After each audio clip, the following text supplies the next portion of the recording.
Thanks for being here. Your students had this presentation this morning. I'm sure they came home and raved about it. It was at 8 a.m. after the assistant principal talked about all the rules and reminding them of rules of the school. But they got a lot of information. We're going to give you even a little bit more information, and the stuff we told them, you'll see all the same slides, and we'll post these and we'll share these on the Google Classroom for them as well. The big thing we told them is, don't worry if you don't remember everything, because we're here, right? And so the same message is true for you. How many people in the room have gone through college application process with a student before? A few, okay. So the majority of people in the room have not yet. Don't worry, we're here. So my name is Nicole Shadid. I'm the Director of Counseling, grades 6 through 12. I'm joined by 3 members of our BHS counseling team, Ms. Thine, Ms. Halupowski, and Ms. Say. Ms. Richards unfortunately had to go home sick today, and Mr. DeCellis works predominantly with our Hanscom families and will do this presentation on base next week.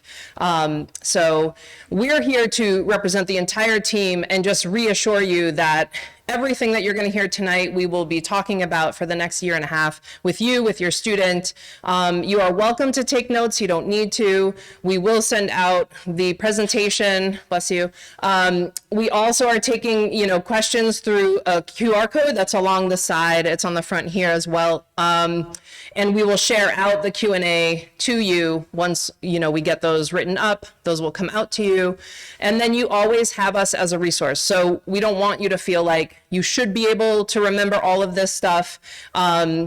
If you yourself applied to college, the process is going to feel some similar and some very different. And so just know that there are elements that are the same, but we're here regardless. And we're not just going to talk about college with you or with your student. So here's our lengthy agenda. We don't think it'll take an hour and a half, but who knows? Let's see. We're going to talk about post-secondary planning, post-secondary options. We're going to talk to you about a software we use called Naviance, and that is where students are going to have their college list. You can do college search. Ms. Say is going to get in depth on the different options in there. It's how they request letters of recommendation and transcripts, and how we send nearly all of our materials to schools. We'll talk about using Naviance for search features, standardized testing, the application process, what to do this summer, thinking about the fall, senior fall, financial aid. We also have a specific financial aid night that will happen in September, October. We also have a senior parent caregiver night, September, October, to go more in depth about the application process, some resources, and how to get in touch with us. So some ways that your students will interact with our office were this morning's presentation, which is the one you're seeing now. Every junior will have at least one 30-minute meeting with their counselor. So they will be asked to book those using our Google calendars, and we set those up in 15-minute increments. So every student will be asked to book 2 back-to-back. So they have a 30-minute meeting with us. And then we will do classroom visits in the spring as well. And then we'll be communicating quite a bit throughout the spring into the summer to get them ready. So some post-secondary options, we do want to have you keep in mind that while nearly 90% of our students are going to go off to college, not all students will.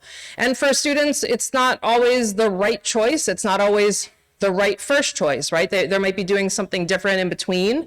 So we know that 4-year colleges are an option. You have 2-year colleges or community colleges. Plenty of options in the military and a lot of military connected families in our community.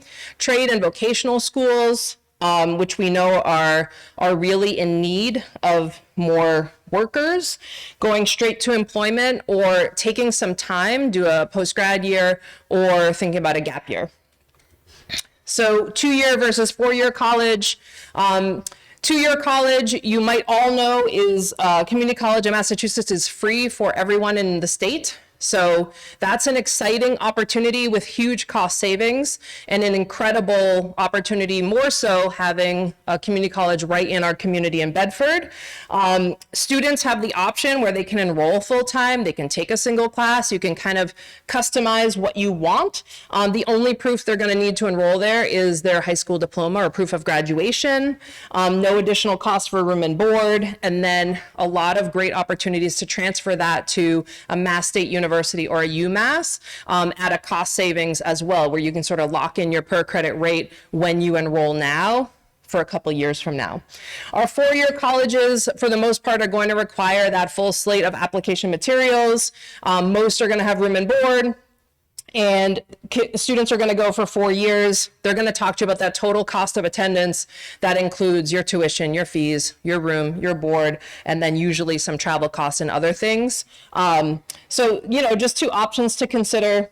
We have a lot all within our state and in our community.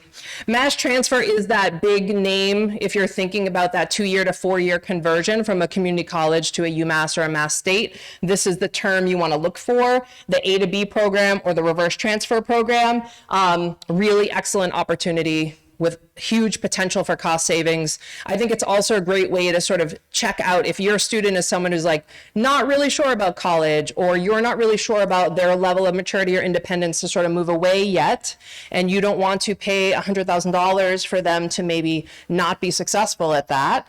This would be an opportunity, right, to test out what college work is like while balancing some other things. Military service academies, if your student is thinking about these are a pretty extensive application process. We have, 5 core military service academies in the country. There are summer leadership experiences. I know at least one of them has had the application pass, and at least 2 are still open. So if your student is not entirely sure about a military academy, the summer learning experience is a great place to spend a week and sort of feel what life would be like there and make a determination as to whether or not they want to go through the full application process for that. If your student is thinking about military service, you might also look into colleges that are offering ROTC programs as another avenue into thinking about military service if the academy is not for them. Trade and vocational schools. So, the updated stat that we have is that for every 2 electricians that enter the field, 5 are retiring. If you've hired an electrician lately, you know that they're making a lot of money. And so we know that the trades are sort of, they've been in this place where they're sort of dying out, right? And we're not seeing a lot of young people go into the trades.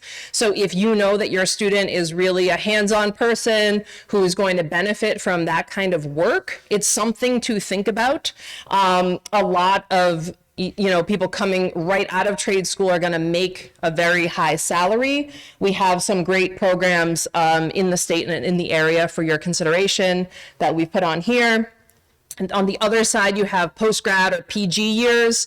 Those would be usually at a private school. And those are often seen for students who are looking to maybe be recruited athletically, but need that extra year. Sometimes they're asked by a college to take a year to mature or encounter a different, learning environment, or a more independent learning environment. And those are an application that students can be doing if they're thinking about that while they're applying to college. So it's not you have to pick one or the other if that's something that makes sense for your student. And then we have a list of gap year programs here, or some sample gap year programs.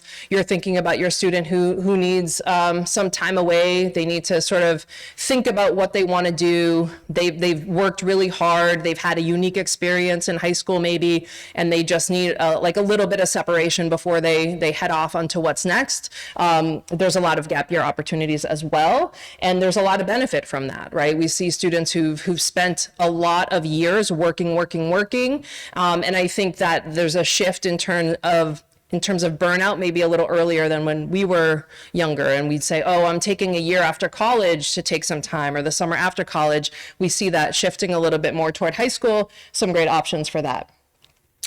We can also help students who are just thinking about employment. So, we don't want you to think of our counseling department as being college only. We can work with students on doing the job search, writing their first resume and helping them to edit that, writing a cover letter, doing some mock interviews, helping them feel really prepared for what they can expect if that is a path they want to take. And knowing too that you can combine employment with some other opportunities, right? And I'm going to turn it over now to Ms. Say to talk about Naviance. So Naviance is our college and career tool, which you probably have heard of, constantly. Your juniors already have access to it since sophomore year. We rolled it out to them and they were able to use some of the tools, especially the career and personality inventories. So they will be using it a lot come this spring and also senior year when it's time to apply for colleges. So how it works is this is a software that works with Common App and other college application portals. And this is where teachers and counselors have access to submit certain documents for the student, including transcripts, letters of recommendation from both the teacher and the counselor, and also the school profile. And these are all required documents for four-year colleges. So in terms of transcripts, there'll be different sets of transcripts that go out throughout senior year. The first one being the initial transcript. So this would be 9th, 10th, and 11th final grades. So if anybody's applying for early action, early decision, those grades will go out as their initial transcript. And then senior year, colleges will also want their term 1, term 2 grades. And then the final senior year transcripts will go out just to the colleges that the student has declared that they're going to go to. So it's very important between junior year and senior year that the students keep their grades up because colleges will be tracking them. And you will also have access to Naviance as well. In the coming weeks, we will be emailing you an invitation to make your own password and your own account. So please be on the lookout in your email. I believe once they're sent out, you only have about 2 days to activate your account. Otherwise, you have to contact us so we can reset your password for you. So please be on the lookout for that. And once you have an account, there's some cool features that you have access to. Not as many features as what the students have, but they are still very helpful as you support your student through the college and career process. So for example, you could take a look at career or personality inventories that your students took. How do they do? What could we do with all these results in looking for a college or career that matches them? You could also suggest certain colleges for the student by saying, oh, this seems like, it matches you. Why don't you consider this school? It can actually electronically add it to their preliminary college list if that's something that you would like to do. And when they are seniors, you can actually help them track their college application deadlines. For example, if a deadline is coming up, you can probably check in and say, hey, did you apply for this? Or if they missed the deadline, what happened here? That will help inform the decisions going forward in the college process. So as the student logs into their Naviance, which is through their ClassLink portal, this is the main page that they will see. So this is the typical dashboard for a student who is in 11th grade. And I will show you all the main functions in the menu along the top. So one of the things that we encourage our students to have already done between last spring and this fall was to take some of the career and personality inventories. One of my favorite would be the career interest profiler and the personality. I feel like that those are very useful in helping us kind of identify what are the students' strengths, what are their personality traits, what are their interests, how does that match up to certain careers, what would be a good fit for them based on what you can find in these results. And then after you take some of those inventories, you can kind of take a more targeted approach in looking up careers and then eventually college majors which align with those results. So over here under the career menu, you can see different career searches that you can learn more about different jobs and careers in regards to the salary, the skills involved. What does it take to get to this position? And then over here, if you're interested in the military, there's some information here as well. And then I really like the Road Trip Nation videos. So these are videos showing people who have been in certain positions. What does it take for them to get there? Like, what are their day-to-day functions and duties like? Coming into the office. Are they out in the field? What is that like? What are their hours like? What are the pros and cons of being in that certain job? And then as, the students are kind of, done with their little self-exploration, the career exploration, we would like them to start building a college list. I know some students are already kind of at this part and some kind of are still at the beginning, and that's totally okay. It's a process. It's not something that they should know right away. It does involve a lot of exploration within themselves. So one of the best tools under the college search button, I would say, is the Supermatch college search, which I will show you in one of the next slides how that works. But I would definitely encourage your students to start using that after they have kind of explored different careers and the different inventories that are offered. This will help them definitely build their college list in terms of reach, match, and safety schools. So there's a balance there. And there's other cool statistics here as well in terms of different colleges, how they compare in terms of what they're looking for, what's the possibility that your student would get accepted versus someone else with the same or a different profile. Acceptance history is something that is really cool to take a look at as well. If you want to know, like, typically, historically, how many students from BHS apply to a certain school, how many actually get accepted and enroll, that is very good in knowing that knowledge when you're kind of looking at, are you going to ED or do an early decision for this college or just do regular, just to improve your chances of getting in. And if you're curious, there's also a section over here for students who would like to start applying early for scholarships. So these are scholarships that our guidance department looks at, and we upload onto here so that students could see it and apply if they're eligible. But definitely senior year we'll have the Bedford Dollars for Scholars, which is just for our Bedford students, so they have a higher chance of getting those scholarships. But I would definitely apply for anything that you can find here in Naviance as well. So this is what Supermatch looks like.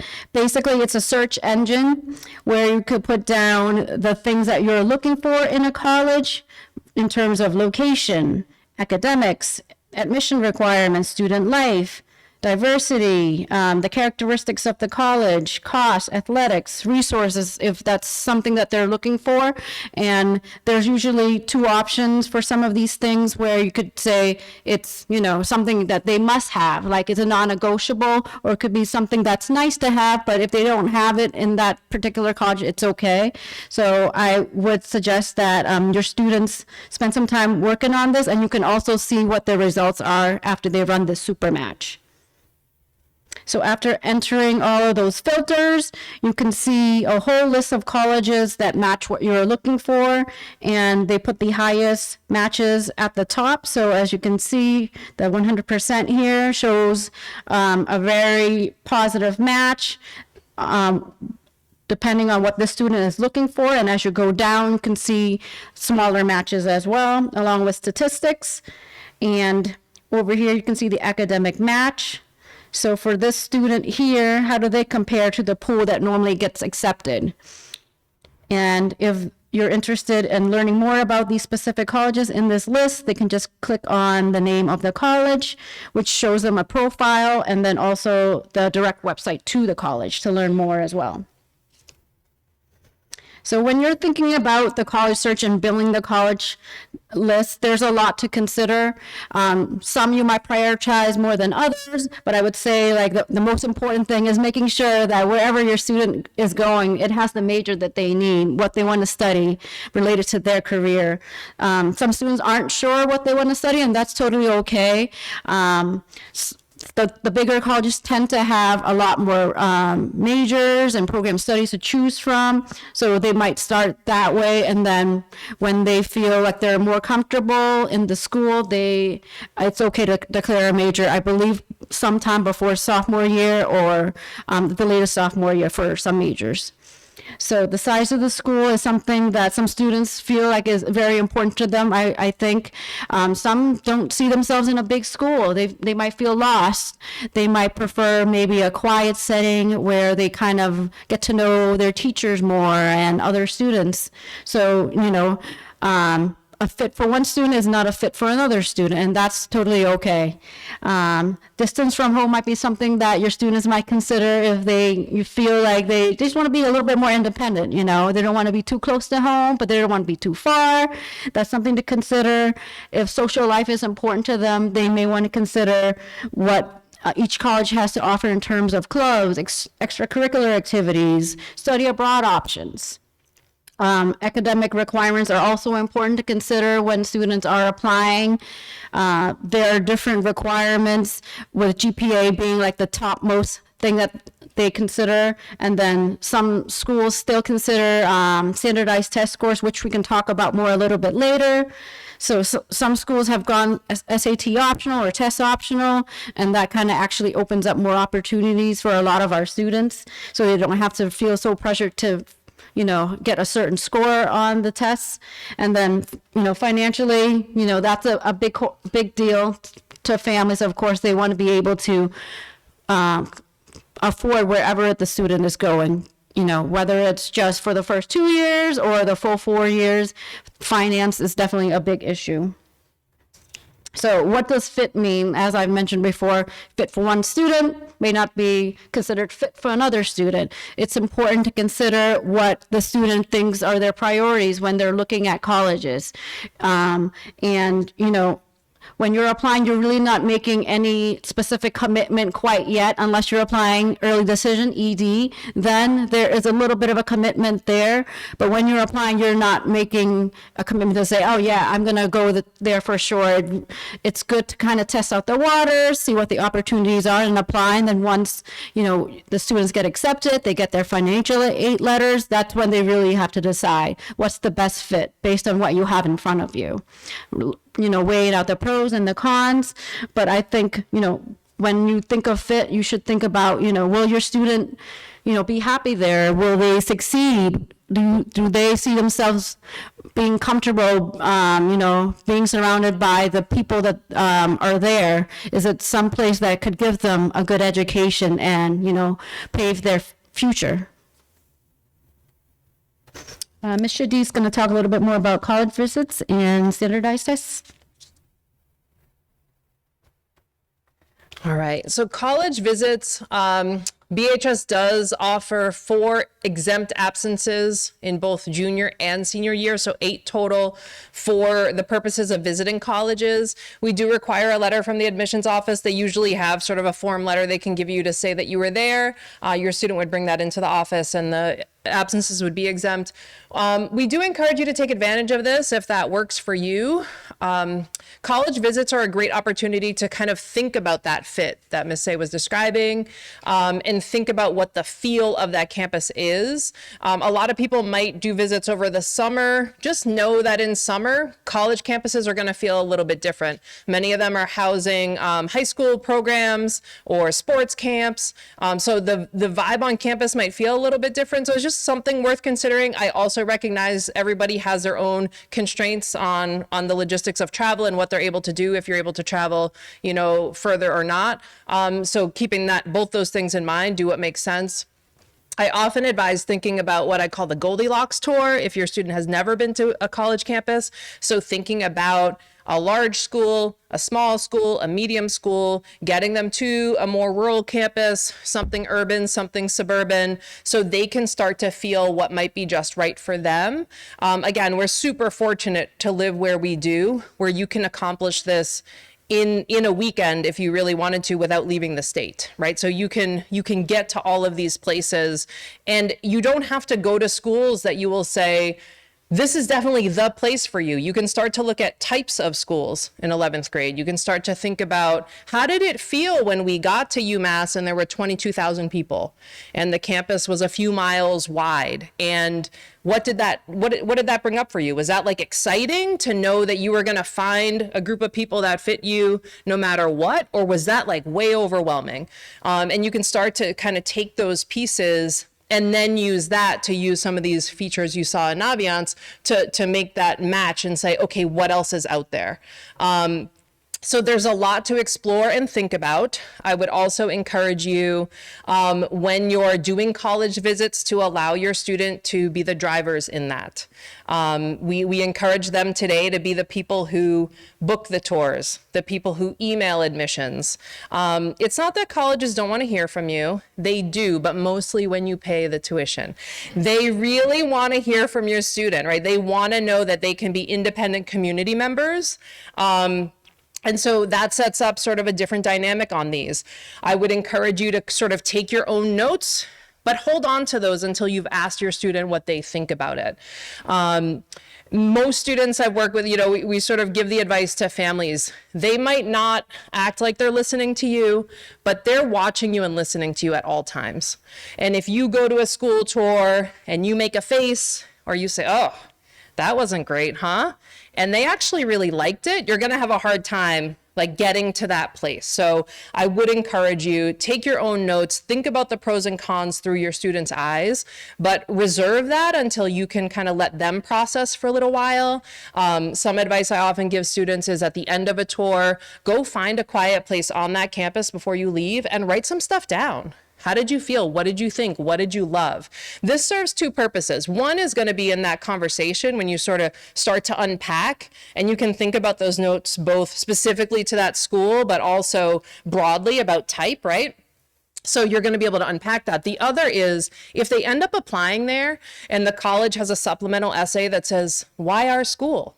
You now have a great list of specific notes, and you can say, so-and-so gave an awesome tour and I love this building, and where I would study engineering was incredible, right? You have all those details already in your back pocket that are really specific to that campus. So thinking about that, and then thinking about how and when you want to talk about what the experience was like on that visit. This is your student's process. And I had a former colleague who would say they should sort of be driving the car and you're in the back seat, because we're going to be in the passenger seat, you're going to be in the back seat. And I want to caution you from being a backseat driver, and also from like being the person in the backseat who grabs the wheel. Like, that's really dangerous. Don't do that. But you want to think about too, like the relationship you want to have with your student at the end of this process, right? This is a stressful time in their lives.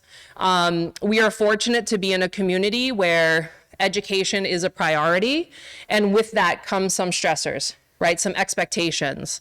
We know that kids are thinking about college and talking about college younger and younger and younger. And we know that whether or not you encourage them at home, or, they see it in their social, experience, or they see it on TV, there's sort of these expectations that exist. So just think about that, and know that we're partners in this process with you, to we can help guide some of those conversations, because we want you to maintain the relationships that are healthy and supportive of your student. So official tours exist. If you're doing an official tour, make sure you sign in, not only to get that exempt letter, but there are schools out there that care about something called demonstrated interest, right? And so going on a tour, signing up for their email list, doing a virtual tour, reading their emails. We used to also encourage students, like if you get an email from a college you're interested in, just click on a link or two inside, because they're tracking that, right? Leave it open for 15 minutes while you go eat dinner and then come back. But there are schools that care about that, and that's information we can help you find. I talked about sort of taking the notes. If in-person visits aren't feasible for you, that is okay. In the digital age, every college or university has a virtual tour available. There are virtual Q&A sessions, usually run by either students who work in the admissions office or the admission reps. We brought in about 100 reps this fall for our seniors. So when your students are in senior year from September to mid-November, we will bring in between 80 and 100 reps.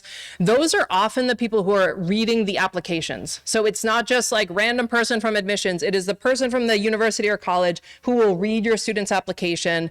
The biggest ones we have maybe had 30 students attend, down to one student getting that one-on-one attention with a school. It's also a great way to learn about different schools if they're not sure if they want to apply. And then the link that you'll see here that you'll be able to click when we share this out, this is one of many sites that just house like hundreds of virtual tours, right? So there's a bunch of options out there. This is one that you can take a look at. So you don't have to get to campuses in person, but we still want you doing that research and thinking about fit and thinking about that exploration of self and of what's available. All right, standardized testing. The world has shifted a lot in standardized testing. So pandemic, nobody wanted testing. And then we've kind of come back to where some schools want testing. So we're seeing now your more selective schools might still require testing. We're seeing a lot of test optional schools. And then there are some schools out there that are test blind. The University of California system, test blind, meaning you send the scores, they will not look at them and will not consider them. Fair Test is a great resource. They keep an updated list of what testing policies each school has. Every school also will tell you on their website.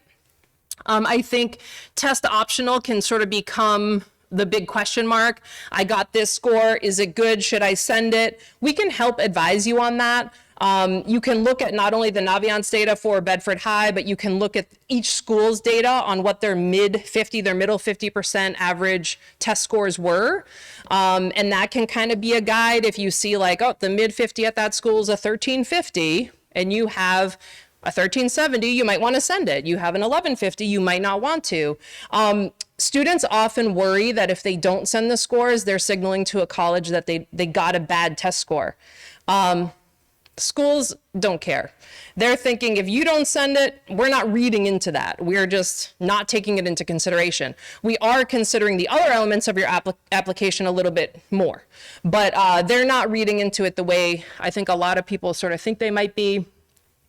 Super score is something that exists. So if you took the test multiple times and you had a high reading and writing score on one test date and a higher math on a different test date, super score would be when you take each of those highest components and put them together. Most schools are doing that and trying to give you the benefit, right? The best opportunity to showcase that.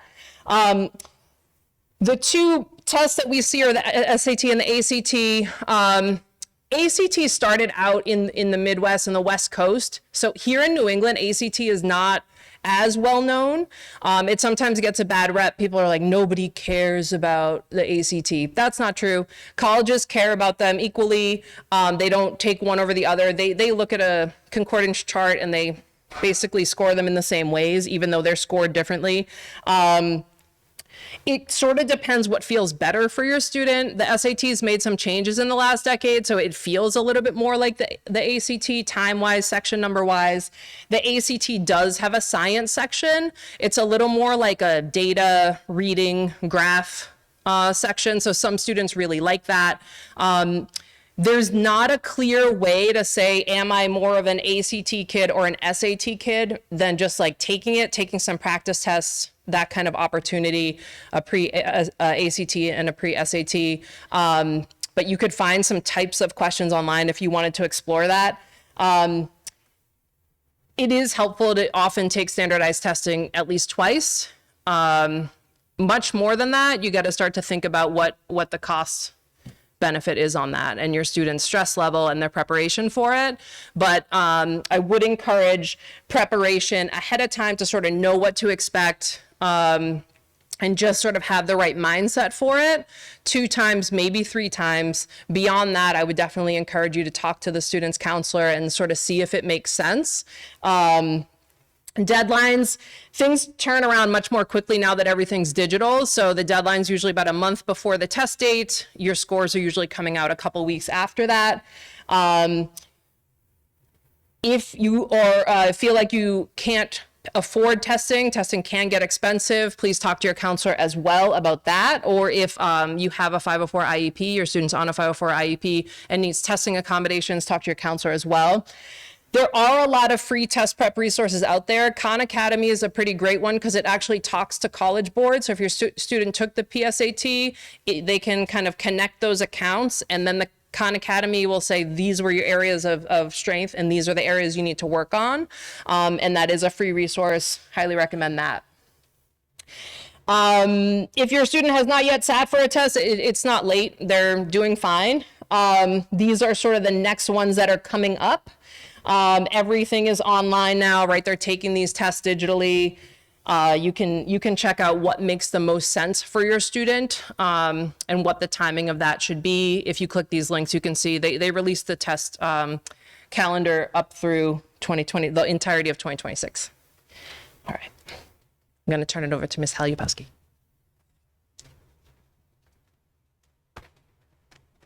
Hi, everybody. Thanks for coming out. I always like to say this at all of these events. The counseling office here, I do have to say, firsthand does an amazing job. I have 2 students of my own who went K through 12 through Bedford and are successful, functioning adults. And they do a fantastic job walking you through every single step. My kids said, I knew nothing. So they went with their counselor, Mr. DeCellis, who got them both into college. So please utilize us. So I'm going to be talking about the application process, kind of like what steps to do. We did talk about it with the students today, and they were kind of glazing over. So this is kind of just something that you can take into consideration. You can go back and review this with your child, but we're also going to be having plenty of other opportunities to get together with students to break everything down. So the application process before the summer. Okay, so now students are attending seminars. They attended the seminar today. We have a couple more seminars coming up. Scheduling, we have talking about letters of recommendation. They're actually going to create a Common App account this year, so we will walk them through that. And attending one-on-one meetings, as Ms. Shadid said. It's going to be half-hour meetings for everyone. We actually kind of go through like a check sheet with every single student to make sure they're hearing this information again. So, but more tailored to them, so that they can kind of reflect on, okay, I heard all of this, but now what do I actually want to do with this, and how can I get to my goals? And then guess what? When they come back senior year, we're going to say it to them again. So, we will keep reiterating this with them. Considering course requests for next year, I am a big advocate of take it while it's free. Okay, so if your kid is considering going to school for accounting, guess what? We have an accounting class. If they want to become a doctor, we have an AP biology and anatomy physiology class. If they want to go into woodworking, we have a woodshop class. So take it while it's free here. Okay, we also have some unbelievable opportunities. We pair with Middlesex Community College. We have a dual enrollment or concurrent enrollment for several classes in social studies, as well as 1 or 2 in history. In math. And what they would do is they would take the class as is. Junior or senior year, they pay Middlesex about $450, and at the end of the year, they get 5 credits through us and 3 college credits for them. So some students are actually starting college as second semester freshmen, again, saving a boatload of money. If taking the SAT, ACT, they should plan and register for tests. Please hear me when I tell you, these do fill up quickly, especially the August and September tests. We had kids that were traveling over an hour for a test date. So once those tests comes out, I would definitely register your kid if they want to take it. I do recommend that they take at least one, just in case they need it for a college. Think about teacher recommendations. Again, we're saying think about teacher recommendations. Have that conversation with your child. Usually we say 2 junior teachers or possibly 1 sophomore teacher. They are thinking about it right now. We will work with them in the spring. We're actually going to sit down with them and walk them through the process of how they go about approaching the teacher and asking for that letter. Then we meet with them again in the fall, and they go into Naviance and they actually request the letter in Naviance so the teacher can upload it. This is a big one. That's why it's in bold. Completing the counseling questionnaire Google form, and don't worry, you have one too. So what this is this, we could have a great relationship with students. We meet with them several times every year, but this is their opportunity to kind of let us know more about what they're doing outside of school, or letting us know what they may really want us to write about in our letter of recommendation. I tell students I don't want you to spend 15 minutes and I don't want you to spend than 3 hours, but somewhere in between is the sweet spot. Okay. We will not write a recommendation for your child unless they fill this out. All right. You will also have one. Ms. Stein is going to get into that a little later when we get to parent responsibilities. Let's see, visiting college campuses. Ms. Shadid did an awesome job talking about that. The one thing I would have to add is, having lived this, February and April vacation are fantastic times to bring your kids to colleges. The college is open, and if you can get your hands on a junior preview tour, those are the best. Then the second choice would be open houses, and then the third would be tours. So look out for junior previews. And then beginning brainstorming your college essay, supplements, and building activity lists. Another great thing about Bedford is every single English teacher is charged with having kids write personal narratives. So they are writing between 2 and 4 essays. What we tell kids is, yes, this is an assignment. Yes, you want to do well on it. And think of it as, I am getting this part of my application done now. I actually did a little experiment this year with my students to say, are you using the same essay as you wrote junior year, or are you writing a new one? Because we really encourage kids, don't waste the time doing a brand new one, write it this year. So I encourage you to also say the same thing to your kids. So that's the college essay. The supplements, they're like little smaller essays for some colleges we can work on with them. And building an activity sheet, that's something we're going to have them do this spring if they haven't done so already, because we're going to need it to write their letter of recommendation. Oops. Oh, I did it again, Ms. Shadid. I did it today earlier too. Parents and caregivers. I'm going to just kind of go over this quickly because Ms. Thine is going to talk about it as well. So attending available information sessions like this. Again, we're going to have the financial aid one in the fall for you. We're also going to have a senior night for you. Keeping an open mind when discussing post-secondary options with your students and setting parameters. So you may want to say, what are you thinking about? Okay, that's great. And this is what we're thinking. So once you get into these schools, we're going to have another conversation. Completing the parent brag sheet. That's that wonderful form that I told you about, that we'd love for you to brag about your kids to us. It's your opportunity to tell us what you would also like to write in the letter of recommendation. And remembering that every student's path is different. The biggest advice I have for you as a parent is, do not bug your child every day about college. And have you done this and have you done that? My suggestion is pick one night of the week, like let's say Sunday, take them out for lunch.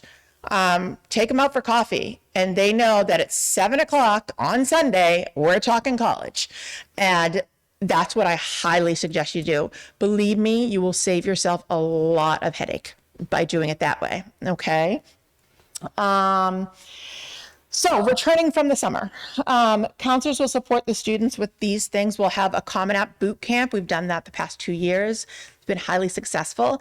The kids that come in, they spend an hour to 2 hours with us, and when they leave, their Common App is almost 100% complete. Okay, so that will be coming out soon.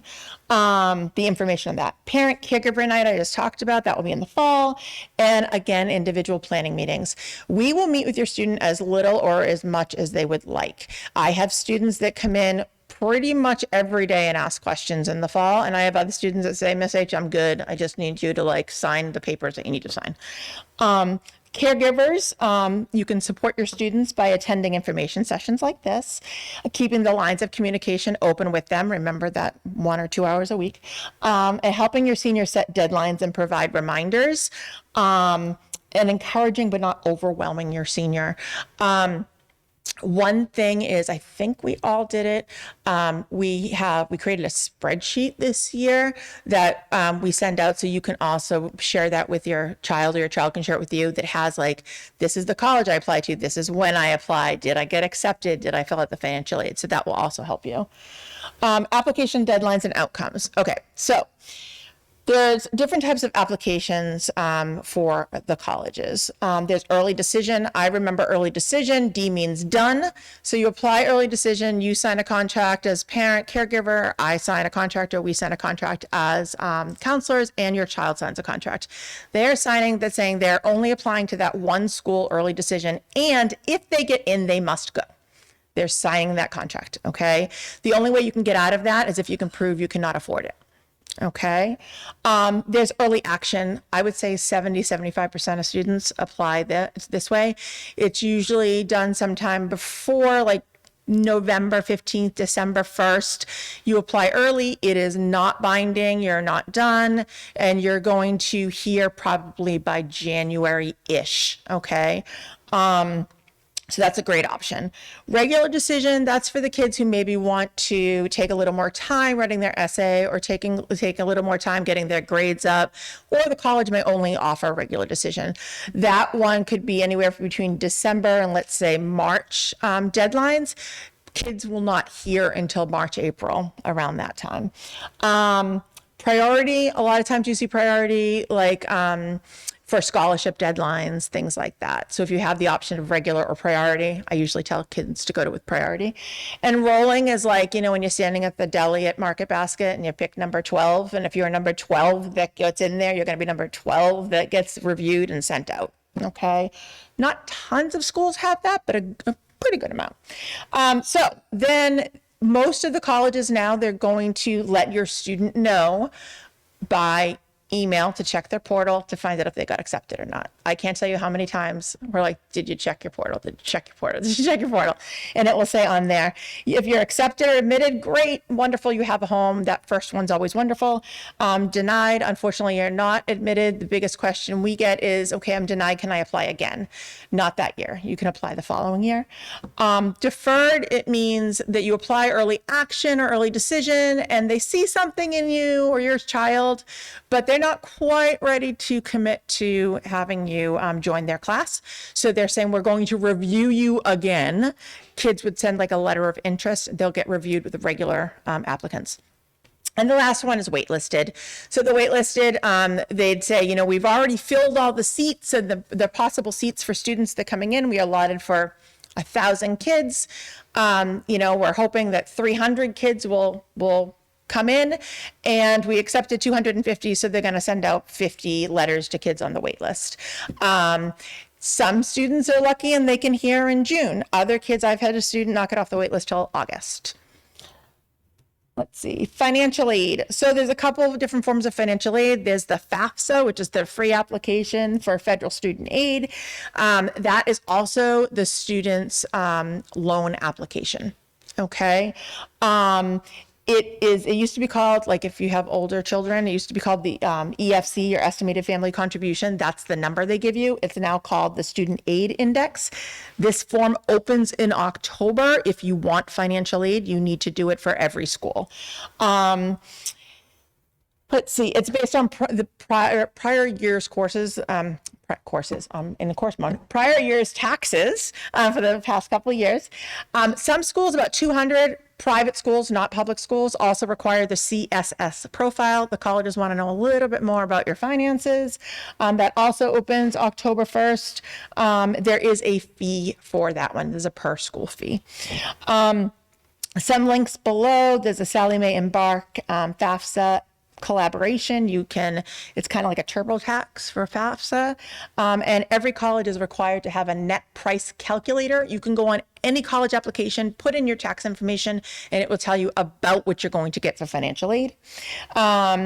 If you are worried, like with income levels, residency status, all that stuff, please speak with us. MAFSA is for students. It allows undocumented students to be eligible for in-state tuition at only public schools in Massachusetts. There are some requirements. You have to be 3 years of attendance at a Massachusetts high school, on track to graduate, and must submit a Social Security or taxpayer ID. Again, if this applies to your family, please see your counselor. And more financial aid. There's so many opportunities for scholarships right now. There's some in Naviance. If your students do nothing else, they should apply for the local scholarships, the Citizens Scholarship Foundation. It's one application for lots and lots of scholarships.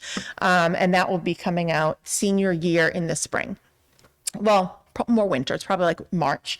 So that's the Dollars for Scholars. we post everything on Naviance that we get for scholarships. If you belong to a place of worship or a club or your work, they may also offer scholarships. And then again, there's links down the bottom, Going Merry, FastWeb, and Raise.me that will also lead you to more scholarships, worldwide or countrywide scholarships. Financial aid night will be in the fall. If anybody has questions about financial aid or feels they need a fee waiver or anything like that, please let us know. And I'm going to turn it over to Ms. Stein.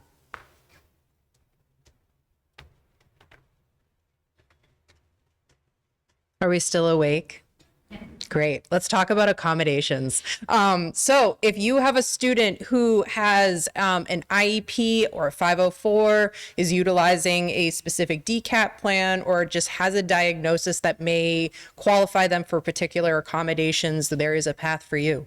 So this documentation can be turned into the student disability services at the students attending college or university, and they will essentially create their own plan. So that applies to a wide range of diagnoses and other plans as well. So in the case of a 504 or an IEP, if this applies to your student, this plan, when you leave Bedford High School, you have this documentation, and that gets submitted through the college's website to Disability Services, and they will essentially create their own version of this plan. So you may be hearing in IEP meetings that the IEP expires when you graduate high school. Yes, and you can still take that documentation and provide it to Disability Services so they can come up with a plan that will work for your student. Same thing with the 504, it gets submitted through the Disability Services website, and they essentially come up with their own plan. The only difference is a 504 does not technically expire. So when this takes place, we do encourage that the student is the point person for submitting this documentation. The college will take a look at the plan that's been provided, and then they will reach out to the student to have a meeting to discuss what the student's needs are. So it will be particularly important for your students to be able, especially in their senior year, to communicate what their needs are. So they're like the quarterback in this situation. They are the ones describing to these people what they need, what works for them, and they will work, and the Disability Services will work with your student to figure out what they need. So some examples of that is if your student needs an alternate place to take their exams, that is something that can be provided. If they need extended time, if they need a note taker, maybe they just need a private room because of a diagnosis that they have for mental health reasons, living in a dorm in a single, that can also be processed through Student Disability Services. We talked about that. Students should be, like I said, the student should be the main point of contact, and that the student will be, like I just said, responsible for as the point person for communicating these things. But please work with your counselor in the spring of senior year.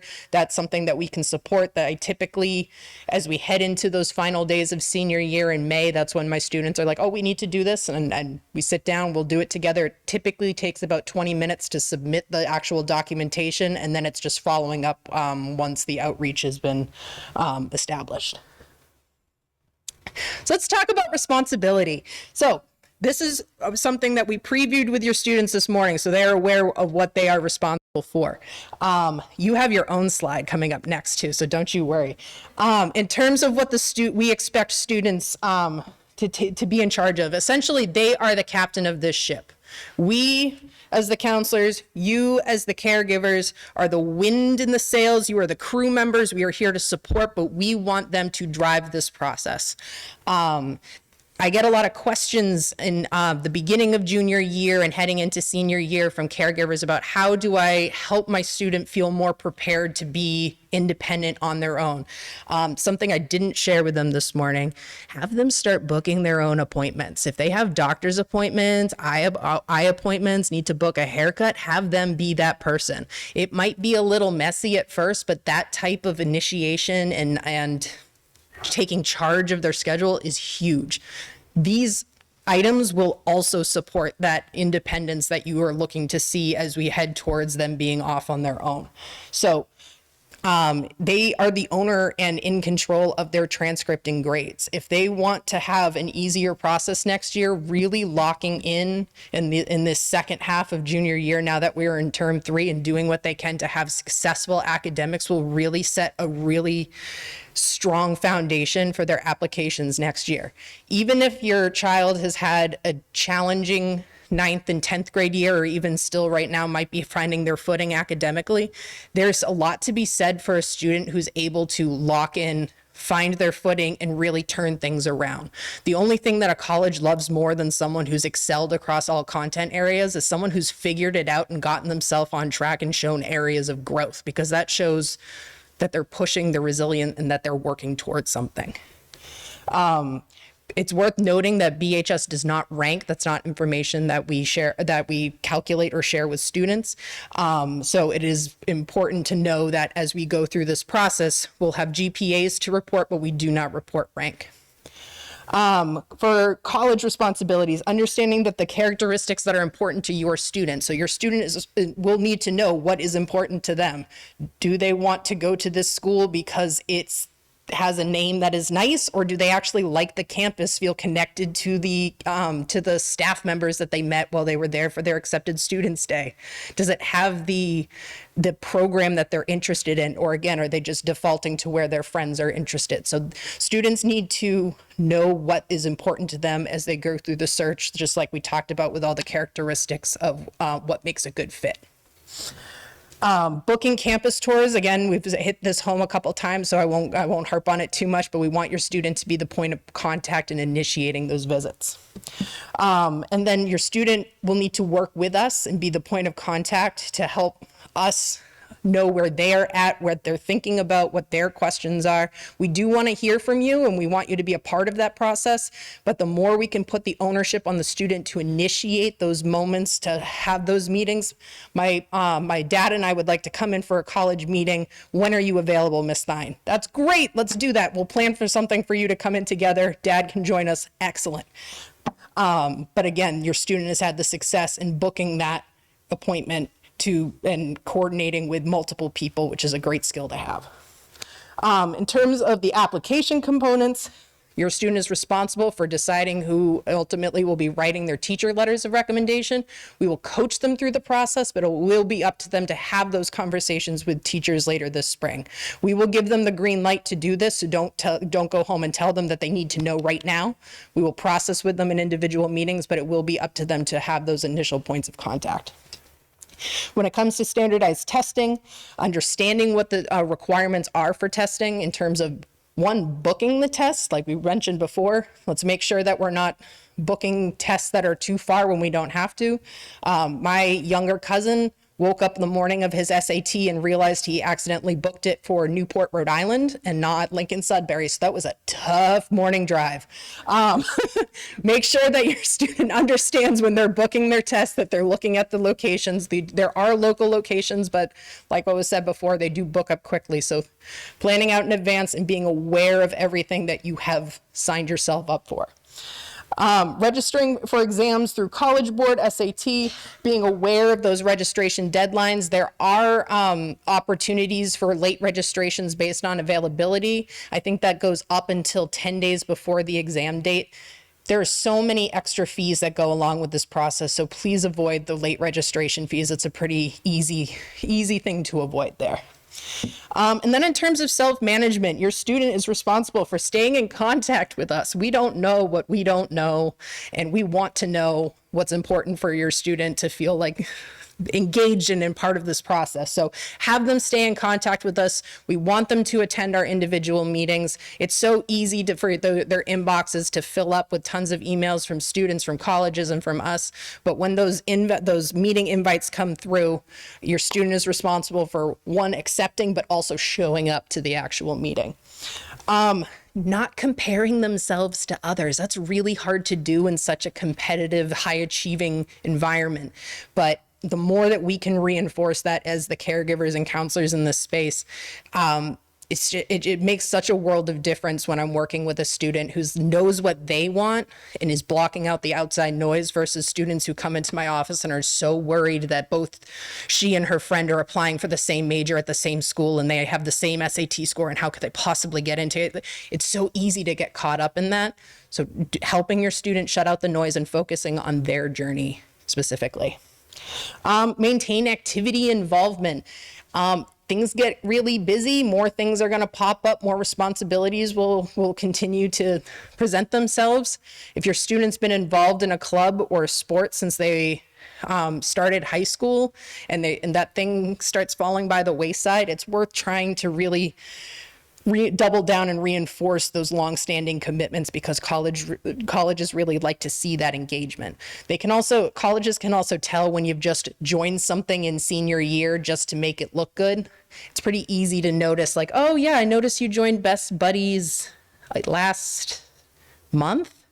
There's no, like, I don't know what you've been doing or a part of that or how you've been a part of that community and that growth of that program. So if your student isn't already involved in some sort of engagement, it doesn't have to be school-based. It can be outside. It can be interests or areas that are hobbies that they're really passionate about. Those are all things we can talk about. Jobs are another thing that are really helpful in terms of showing engagement, but keeping those activities going and keeping and just keeping yourself involved is really helpful in terms of building that resume and activity list down the road. And then finding time for fun and taking breaks. They are still in high school. So we do want your students to have fun and look back on high school fondly and not just remember the college process. It is a stressful process, so any opportunity you have to encourage just a little bit extra fun within reason. We want safety, of course, but we do want them to balance their time between being productive, preparing for their future, and still enjoying themselves while they are in this safe little bubble of high school. Now it's your turn. So in terms of your responsibilities as the parent or caregiver, we are hoping in terms of your student engagement, specifically discussing the post-secondary options and keeping an open mind. You may have had it figured out since your child was born that they're going to go to the same college that you went to, or it's been your dream to be able to send your child to college, but they might not be ready and they may be interested in something else that might take them on a different path.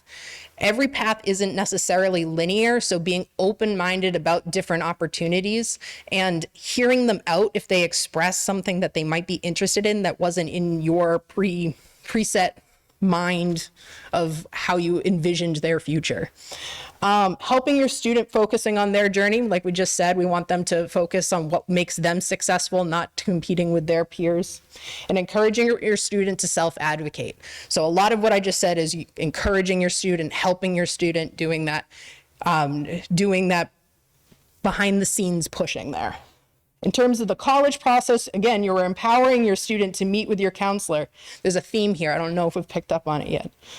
In terms of Naviance, checking in with your counselor. If you don't have access to Naviance, it's a very easy task for us to resend that invitation. Those have not gone out yet, so just know those email, and we will announce to you that those have been sent. Keep an eye on your inbox for a Naviance email. Like I think Ms. Say said earlier, those will expire within 24 to 48 hours. I can't remember which one, but if you do get locked out, just let us know. We'll send you a new invite. For financial aid, having an honest conversation with your student about financial boundaries. So your student may want to go to the most beautiful school with these gorgeous, incredible amenities and 3 gyms, and they've got 6 cafeterias, but maybe that is out of your family's price range, and that is okay. Setting those expectations now and understanding you may not get to go to the $160,000 a year school, and building in those parameters now will help manage expectations as we get closer to this time of year next year, as students are trying to make decisions. Yes, you might want to go to school where it's warm and sunny and beachy, but maybe it makes more sense to do a year or 2 in a state college in Massachusetts before you get to go chase the sunshine. And then encouraging independence, additional tasks at home, like I mentioned. Maybe they're responsible for cooking 1 meal a week. Ooh, take some pressure off you, helps encourage cooking skills, doing their own laundry, booking their own appointments. things like that. Schedule, and then having the student plan the college visit. So like I said, there's a theme here, and the theme is the student, the student, the student. The student is the one we want. Like I said before, steering the ship. We're here to encourage, which I know is hard to do because we do so much for our children. But in this case, we want them to be able to spread their wings as we push them out of the nest just a little bit. So in closing, taking a look at next steps. We are conference, right now you're you're not your teachers, I'm sorry. We've been here since 7:30 a.m. Is that clear to anyone yet? Okay. So your students are conferencing with their teachers currently this week and next week, looking at course recommendations for their senior year. We want to, in a way, try to make senior year almost look like an opportunity of exploration for their area of interest if possible. So I think it was Ms. Halupowski earlier said, try it while it's free. If your student is interested in pursuing psychology, let's put them in psychology. If they're interested in business, let's try an intro to business if they haven't done that already. Reading your emails. We send a lot of emails, we know. I try to include funny videos at the end of mine if you're interested, so please read them and you'll get a little treat at the end. But encouraging your students to read their emails too. The easiest way for us to communicate with so many people is by email. Building in a time, or helping your student build in a time to just once a day scroll through their email, look for important information. We don't want you to miss anything. You're all here, so you didn't miss this event. We love that. If you're watching this on a recording later, I'm glad that you are utilizing the information that we're sharing with you. Thank you for tuning in. We appreciate it.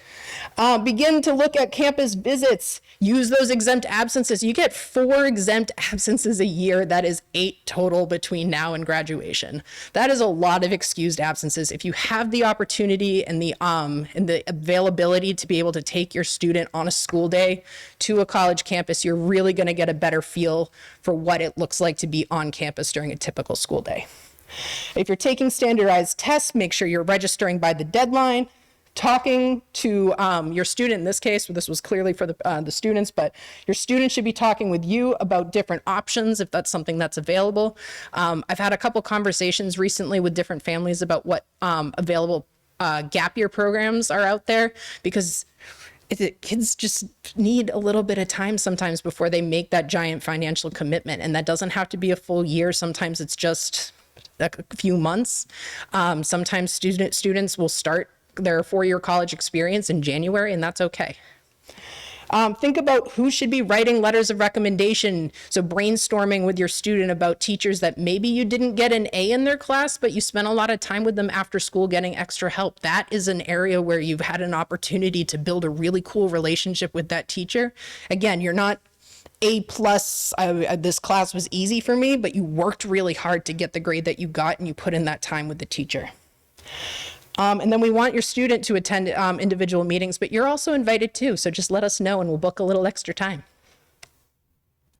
These are some available resources from our department. Our students have been invited to the Class of 2027 Counseling Classroom page. I believe parents have access. So we can invite you as a parent if you're not in already.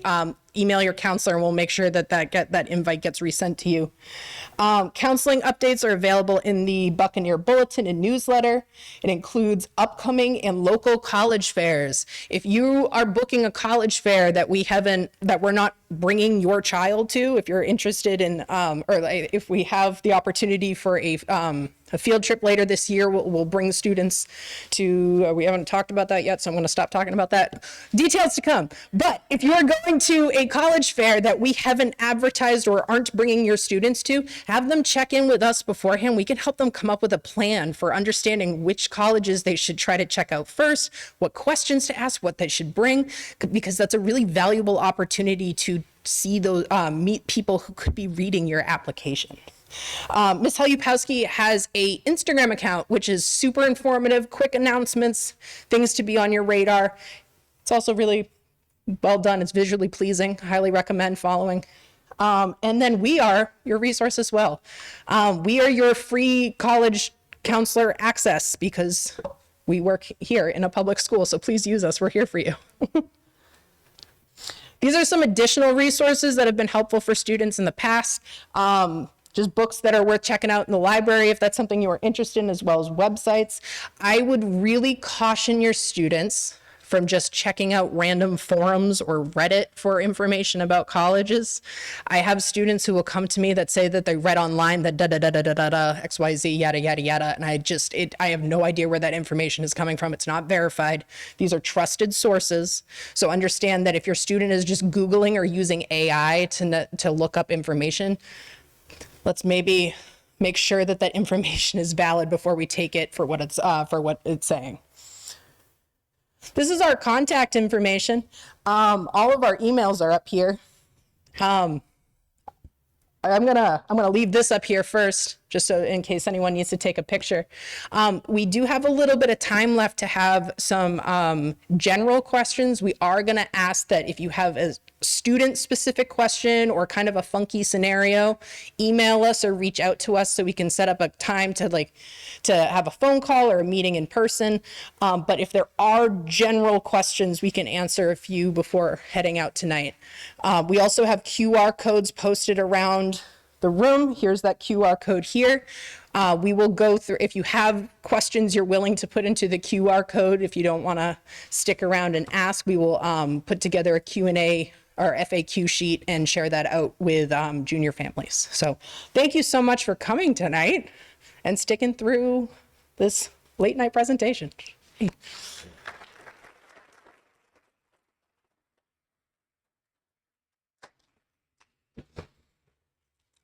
there are questions, feel free to raise your hand, or you can go home.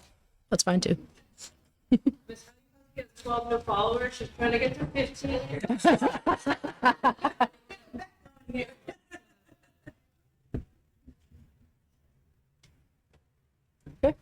Did we do that good of a job? We got a question. Come on. You guys all work with a team or each student assigned? Students, so the question is, how are students assigned? Your students assigned by letter of alphabet. So Mr. DeChellis works with the Hampshire families, and then there are two counselors who work with the student class of A through K, and Ms. Richards and Ms. Stein work with students L through Z. Yeah, we do work as a collaborative team too, so if one of us here or somebody has a question, we're all like, that's my work. Yeah, we work together a lot. The assistant principal for each half of alphabet, they meet every week, and the counselors, a lot of consultation.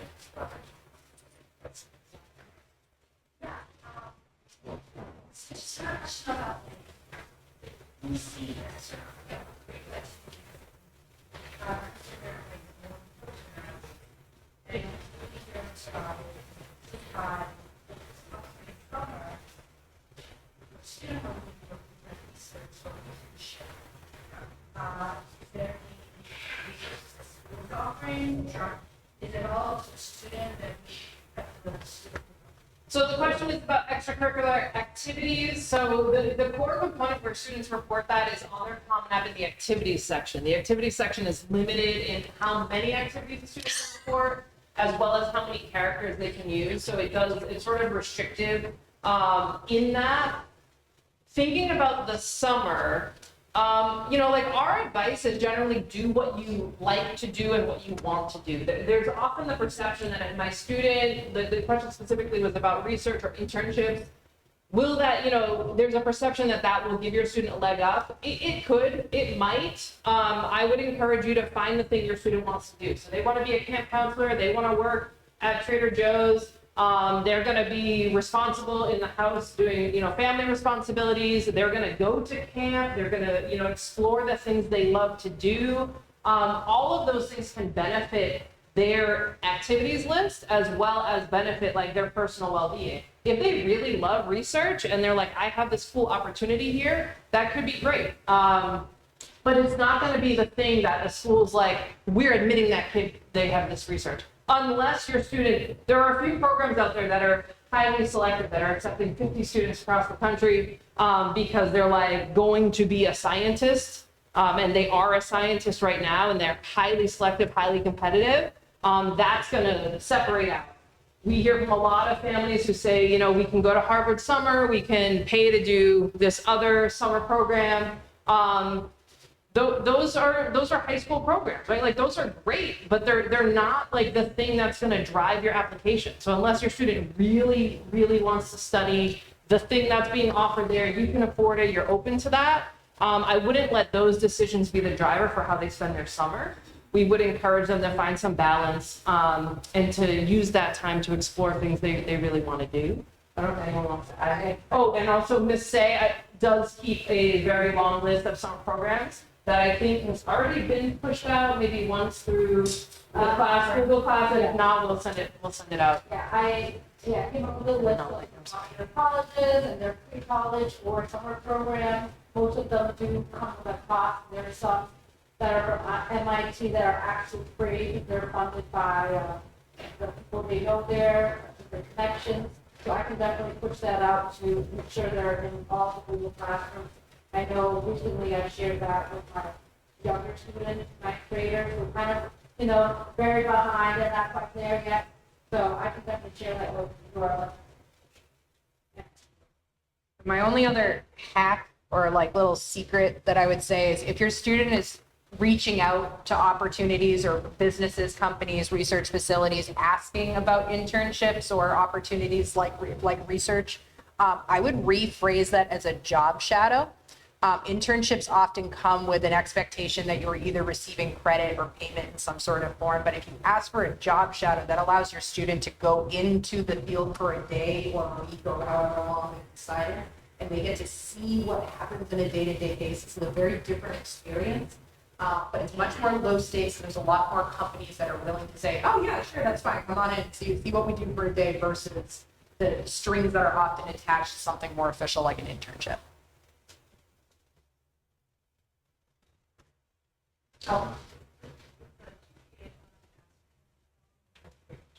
The question is the GPA on Aspen? Oh, so no. It's not an accident. We very consciously made that decision years ago, because kids are getting educated, kind of checking all the time. Your child will get an GPA weighted and unweighted on a transcript. Sometime in the next few weeks. They'll, as I said, just quickly, unweighted is on a whole kind of scale, it's off scale, weighted is only 5 credit classes, and then you get extra weight based on the levels that you're in. That being said, students can come to us and ask for unofficial GPA after you have. I personally like when they come see us for so we can like. So the first time they'll see a GPA is in the next week or so, or it might be the week after break. Where the registrar is currently focused on senior transcripts, so we can get those to colleges, and then they'll go to the 9th group, 11th graders. So they'll get the transcript, it'll be in the corner, and then it will appear in Naviance after that. We'll upload that information to Naviance so they can check it. We only update it now. It'll update at the end of 11th grade. It'll update after quarter 1 senior year, and after quarter 2 senior year, and then we don't update it again. So 4 times.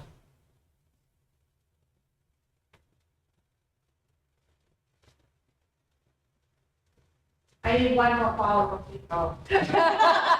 Go back to, it's back. Yeah. Oh. Done. Thank you. All right, thank you all. If you have other questions, individual questions, reach out. Thank you.